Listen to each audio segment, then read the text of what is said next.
Бизнис секторот очекува дека 2025 година ќе биде успешна година за македонското стопанство, пред се поради унгарскиот кредит кој што се очекува да има големи позитивни импликации врз бизнис секторот. Овие 250 милиони сметам дека ќе бидат добри за стопанството, ќе бидат можност да се инвестира во нови технологии, во нови знаења.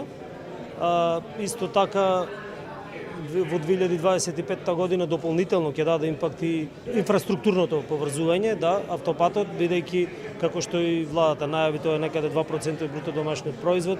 Во градежниот сектор очекуваме зголемување на продуктивност или на работата. Се случува во вистинско време кога на компаниите ни е неопходна експанзија, инвестициона експанзија, поготово за да ги следиме трендовите, она што се случува во светот. Се со цел барем ние, оние извозно ориентираните компании, да останеме во кондиција, за да останеме конкурентни и за да го продолжиме растот и развојот. И банките истакнуваат дека фирмите на големо се интересираат под кои услови може да ги добијат унгарските пари. Меѓутоа се уште останува да се додефинираат определени правила околу кој секој може да биде корисник на овие кредити со оваа камата.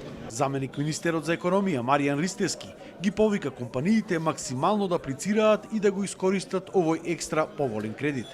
Ќе бидат поддржани сите компании кои што навистина имаат добри бизнис планови за наредната година, пред се нови инвестиции, нови вработувања, нови технологии, циркуларна економија, заштита на животна средина.